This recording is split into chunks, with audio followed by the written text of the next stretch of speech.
अस्सलाम वालेकुम। अॼु मां तमामु घणी ख़ुशि आहियां ऐं हीअ वीडियो मां ख़ासि तौर ते तव्हां सभिनी जो जा थोड़ा मञण लाइ शुक्रिया अदा करण जे लाइ ठाही है। आज मैं बहुत ज़्यादा खुश हूँ और ये वीडियो मैं बना रही हूँ आप सबका शुक्रिया अदा करने के लिए कि जिसने मेरे चैनल को सब्सक्राइब किया। आज मेरी यूट्यूब फैमिली जो है वो 2000 सब्सक्राइबर्स से जो है वो आगे बढ़ रही है। तो अॼु मुंहिंजा 2000 सब्सक्राइबर्स खां मथे थी विया आहिनि सब्सक्राइबर्स ऐं इहा तव्हां सभिनी जी महिरबानी आहे जो तव्हां सभई मुंहिंजे कम खे पसंदि था कयो, मुंहिंजी वीडियोस ॾिसो था। ऐं ज़ाहिरी ॻाल्हि आहे जेकॾहिं तव्हां न ॾिसो त मुंहिंजे कम जो क़दुरु करण वारो कोई न हुजे त पोइ को फ़ाइदो बि न आहे। ऐं उनखां अलावा मां तमामु घणी शुक्रगुज़ार आहियां यूट्यूब जी बि, जंहिं मूंखे हीउ हिकिड़ो प्लेटफॉर्म ॾिनो आहे जंहिंजे ज़रिए मां पंहिंजो हुनर या पंहिंजो जेको बि थोरो घणो मूं में सलाहियत आहे उहो मां पूरी दुनिया जे माण्हुनि ताईं पहुचाए सघां थी।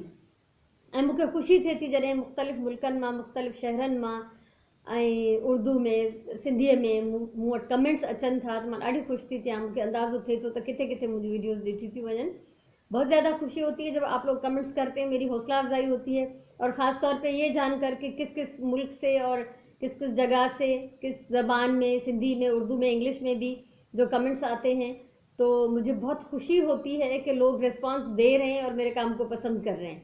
तो इसलिए मैंने आज आप सबका शुक्रिया अदा करना है। थैंक यू सो मच, बहुत शुक्रिया आपके ताउन का, मेरी वीडियोस को पसंद करने का, मेरे चैनल को सब्सक्राइब करने का।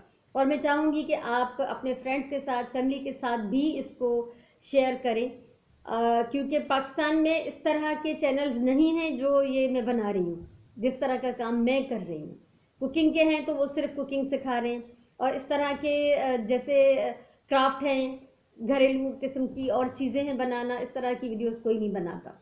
तो ये चैनल थोड़ा सा मेरा डिफरेंट है। तो मेरी ख्वाहिश है और रिक्वेस्ट है आप लोगों से कि आप इसको ज़्यादा से ज़्यादा अपने फैमिली और फ्रेंड्स के साथ शेयर करें, ताकि ये मेरा काम और जो कुछ मैं सिखाना चाह रही हूँ, जो कुछ मैं लोगों के साथ शेयर करना चाह रही हूँ, वो सब तक पहुँचे। सो मूंखे उम्मीद है तव्हां ज़रूर मुंहिंजी वीडियोस ॿियनि सां शेयर कंदव। सिंधीअ में तो ख़ासि तौर ते को चैनल कोन्हे इन टाइप जो जहिड़े टाइप जो कमु मां थी कयां। सो मां पंहिंजी तरफ़ां पूरी कोशिशि कई आहे त जेको कुझु मूं वटि अलाह जो ॾिनो आहे उहो मां तव्हां सभिनी में विरहायां, तव्हां सभिनी सां शेयर कयां। ऐं उमेद भी कयां थी त तव्हां मुंहिंजूं वीडियोस जेके आहिनि पंहिंजे फैमिली ऐं फ्रेंड्स सां शेयर कंदव, ॿियनि में बि विरहाईंदव, वंडींदव, त मुंहिंजो पैगाम, मुंहिंजो कमु, मुंहिंजी कोशिशि जेका आहे घणे खां घणनि माण्हुनि ताईं पहुची सघे। ऐं आख़िर में हिकु दफ़ो वरी तव्हां सभिनी जी महिरबानी, आप सबका बहुत बहुत शुक्रिया। और मैं चाहूँगी कि मेरी यूट्यूब फैमिली बढ़ती रहे।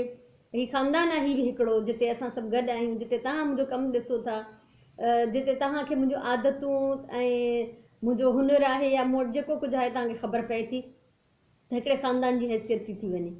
ऐं सो मां चाहींदमि त हीउ ख़ानदान मुंहिंजो वॾे खां वॾो थींदो रहे ऐं तव्हां सभिनी जे ताउन सां ई इहो मुमकिन आहे, न त अकेलो माण्हू त कुझु बि न आहे न। सो अल्लाह तव्हांखे ख़ुशि रखे। ऐं आख़िर में वरी यूट्यूब जी हिकु दफ़ो वरी महिरबानी, थैंक्स टू यूट्यूब जंहिं मूंखे हीउ हिकिड़ो आलीशान प्लेटफॉर्म ॾिनो आहे जंहिंसां मां घणे खां घणनि माण्हुनि ताईं पंहिंजो कमु, पंहिंजो हुनर, पंहिंजो थोरो घणो जेको बि अलाह जो ॾिनो मूं वटि आहे पहुचाए सघां थी। ख़ुशि हुजो, आबाद हुजो, पंहिंजी ॿोलीअ सां प्यारु कयो, पंहिंजे टाइम जो सही इस्तेमालु कयो, जेतिरो थी सघे पंहिंजी ज़ात मां ॿियनि खे फ़ाइदो ॾियो। अल्लाह तव्हांखे ख़ुशि रखे। इंशाअल्लाह वरी कंहिं ॿी कम जी वीडियो सां मिलंदासीं, तेसिताईं इजाज़त ॾियो। अल्लाह भाई।